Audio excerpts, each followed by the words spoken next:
南公厕里面竟然出现了一颗用盐腌制好的头颅，而且呢被层层的包裹着。一封好心人寄来的匿名信通知警方去收尸。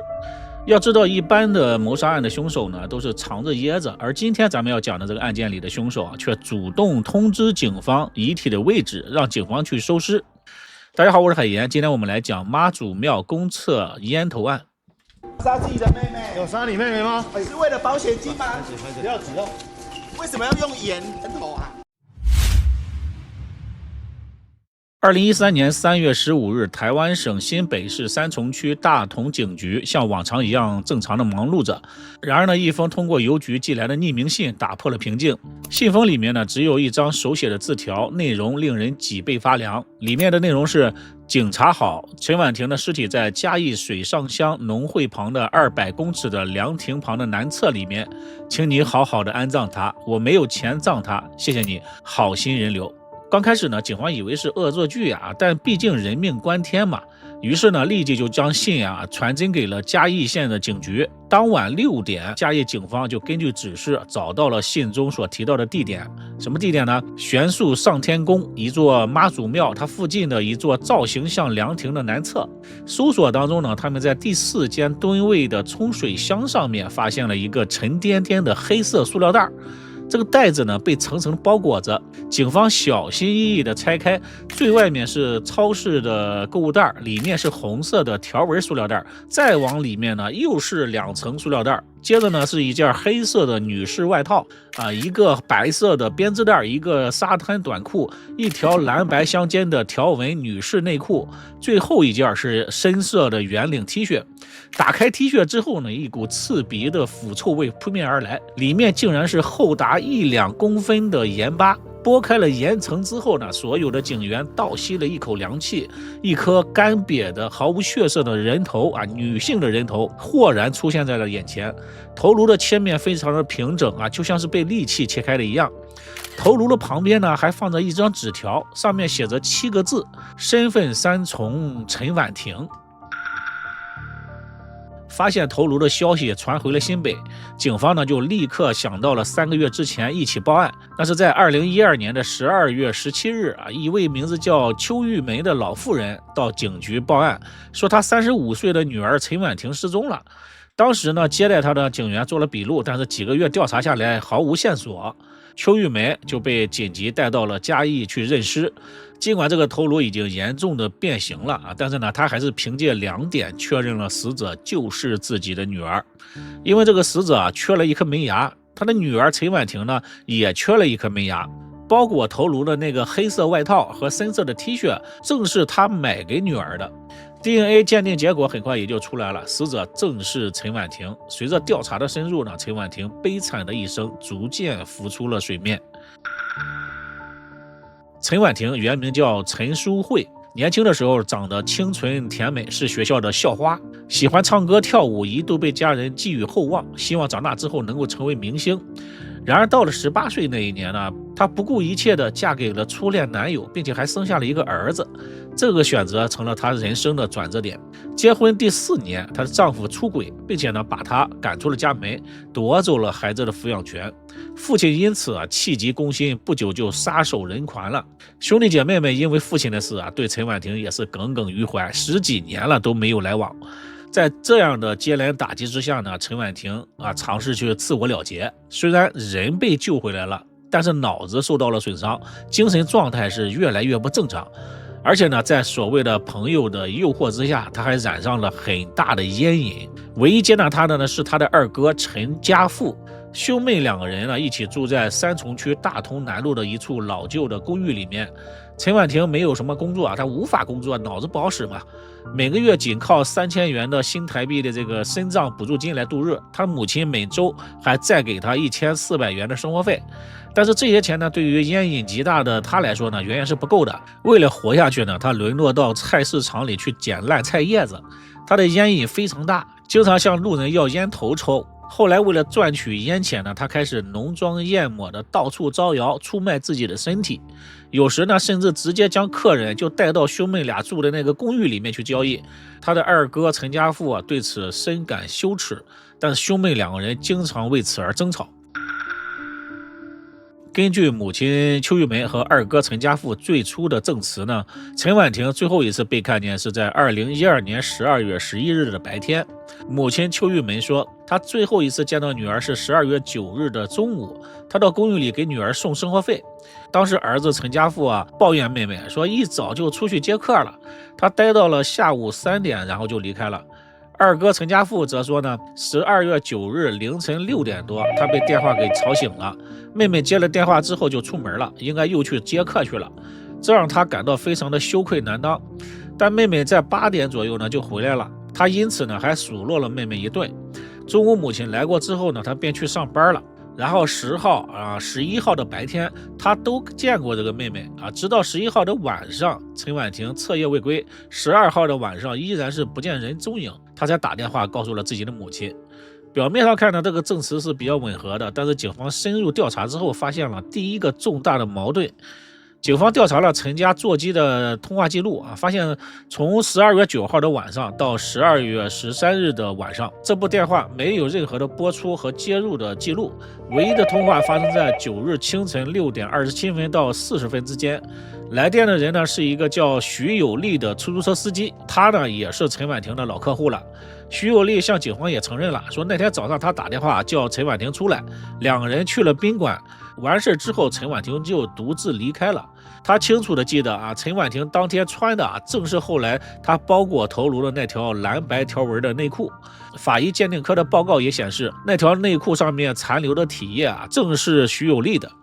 难道这个凶手就是出租车司机徐有利吗？但是问题是这个陈婉婷并没有什么钱财，和徐有利也没有什么恩怨，徐有利并没有作案动机。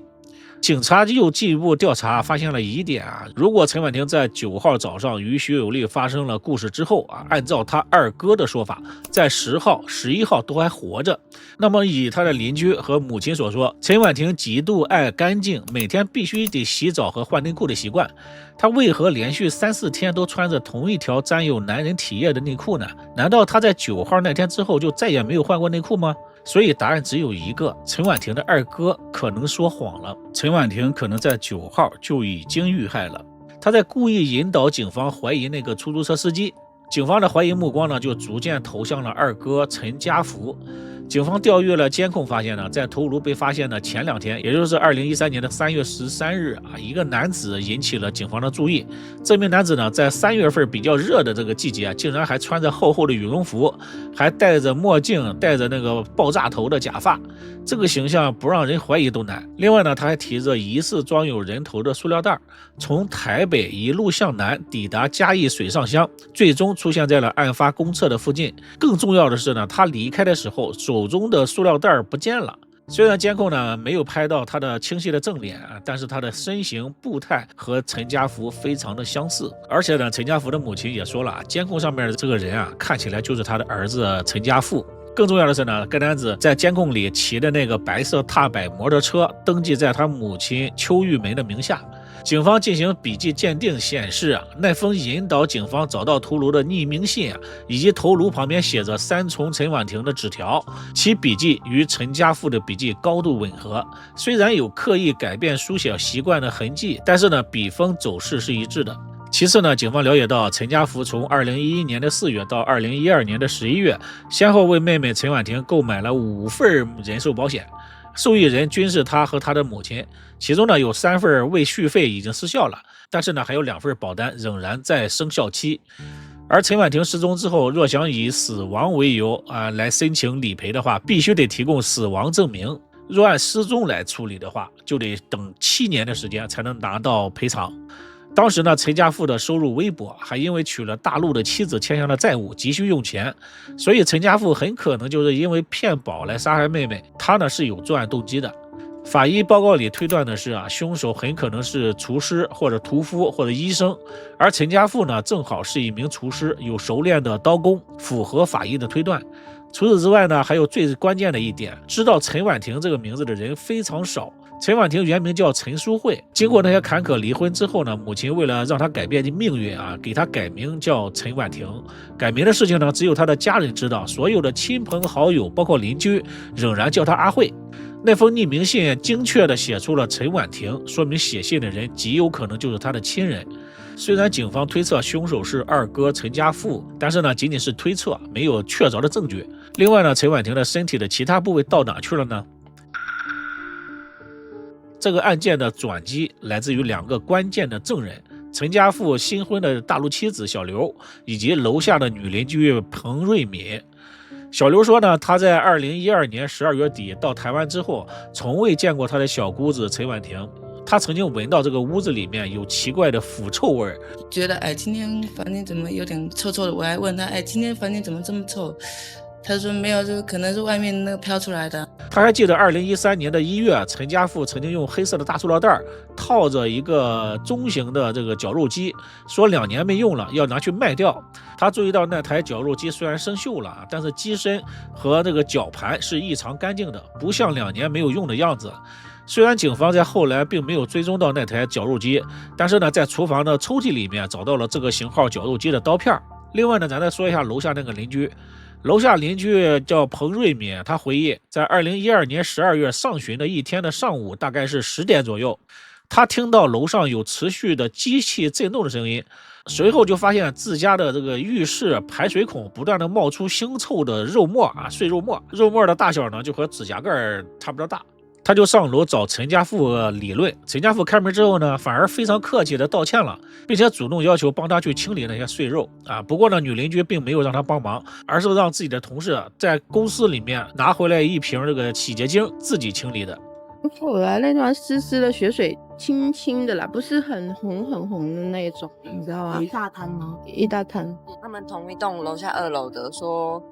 什么有血水啊，什么还要有肝啊，什么有肝不知道，就好像内脏之类的，在他们家，在3楼吗？留下来。根据妻子小刘和女邻居的这些供述呢，警方就有了一个大胆的推测了。陈家富呢，可能用绞肉机将大部分的尸块绞成了肉末，然后冲进了下水道。于是呢，警方就抽取了化粪池，希望能够找到线索。但是可能是因为时间太长了，化粪池里只找到了一些鸡骨头等等的，并没有找到实际的线索。